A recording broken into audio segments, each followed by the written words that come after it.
Hey, welcome back. We are now in video number 6 in our module on investing. And as you already know from the title, we are now talking about investing in bonds. We were in the previous video just giving you a brief overview of what does it mean to invest in stock and how do you earn a return. And now we're looking at investing in bonds.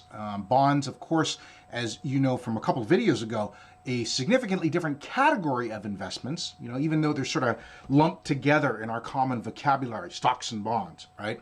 Really, it's an entirely different category because with bonds, you are buying a piece of ownership and, with stock, you're buying a piece of ownership in something. And with bonds, you are lending your money out to another entity to be repaid later with interest, right? So now, in this video then, we'll just give you an overview. What does it mean really to invest in bonds? So it means, of course, as we see here in the next slide, I'm going to lend some money out. Who wants to borrow your money? Well, all sorts of entities want to borrow the money to use now and then repay it later. And this includes banks, federal government, or other state and municipalities, as well as companies with corporate bonds. All right, and so we've chatted about this very briefly in the video on lending and owning, but let's sort of look at these vehicles one at a time. So as you can see on the next slide, right, there are government, U.S. government, federal government borrowing, and they take the form of everything from savings bonds to treasury notes or bills. You can see here the image here is an example of a U.S. savings bond.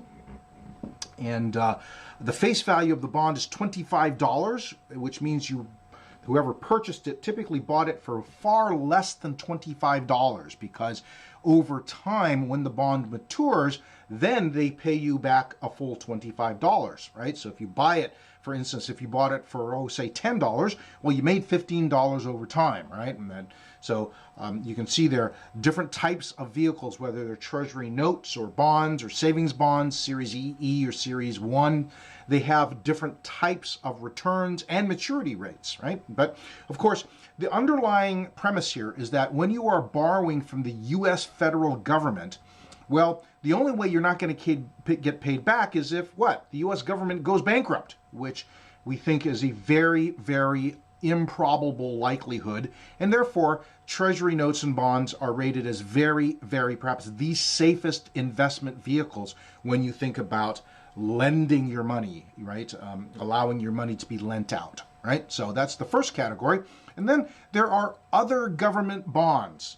And what does that mean? It means you're lending money to the government, but not to the federal government.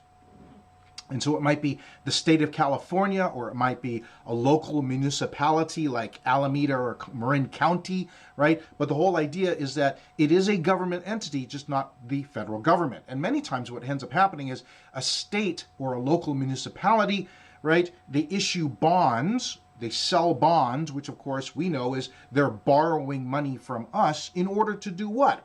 To complete a local project like building a school. That's the image I've given you here, right? They're building a school or repairing a freeway. In fact, a municipal bond is how the College of Marin is funding the construction of many of its construction projects through the issuance of municipal bonds.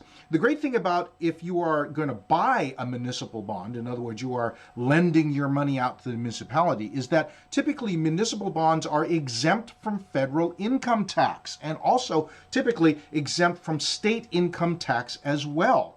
And so you get to, well, add the tax savings that the income will not be taxable, right? You get to calculate in that savings into your investment return.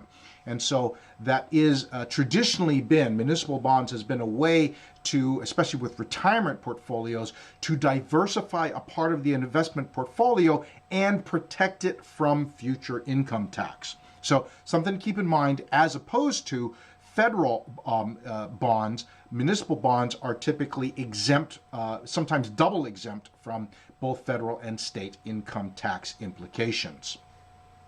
Still lending your money out, but with particular specific advantages over different lending vehicles. Now, the last type of lending or bond we're going to talk about are corporate bonds.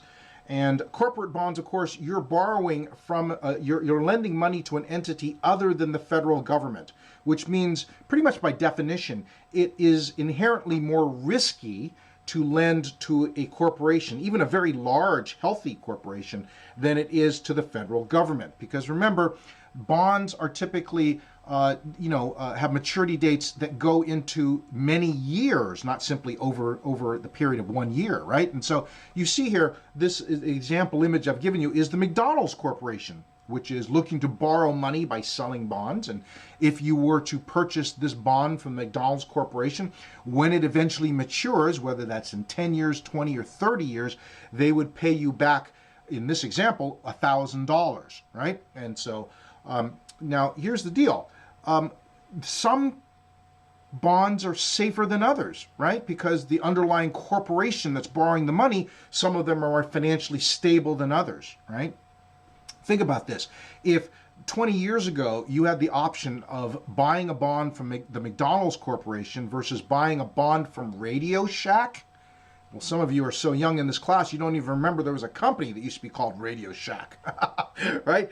And so the whole idea here, of course, is that bonds, you need to understand how risky the underlying bond, how the underlying corporation is, right? Therefore, bonds, you see, are rated. They're rated by rating agencies in terms and given letter ratings. So a AAA rated bond is the safest of all. And the ratings go all the way from AAA to AA to single A to Bs, all the way down to Cs. And a bond rated as a C is the highest risk, sometimes called a junk bond, which may be very, very likely to default. Now, if they don't default, of course, they pay some of the highest interest returns of all bonds. But of course, with higher return comes a much higher degree of commensurate risk. And that's how you really want to understand, if I'm looking to invest in bonds as a way to diversify my investment portfolio, how much risk am I willing to tolerate in this lending scenario? So more on this in the textbook as well as there's an awful lot of reading that you can find from great investment sources on how to really contemplate and accept a degree of risk in your portfolio. Everything from AAA rated bonds to junk bonds. Where does that fall in the scenario of what I'm willing to contemplate embracing in my investment portfolio? But now you know what a bond is and where they come from, what the difference between a government bond or a municipal bond or a corporate bond is, and how to understand the inherent risk. So when we talk about, well, lending our money out as a means of investment, now you sort of know how these vehicles work. All right. So hope this has been helpful. We're going to be looking in our last video, the next video, at the very large topic of funds and how they help to take both stocks and bonds and use diversification to provide a vehicle that may be more palatable to us as individual investors than buying individual stocks or buying individual bonds. All right, so we'll see you in that next video, but now you have the underlying conceptual underpinnings to understand that discussion we're going to talk about in our very next video on different types of investment funds. Hope this has been helpful. We'll see you in the next video.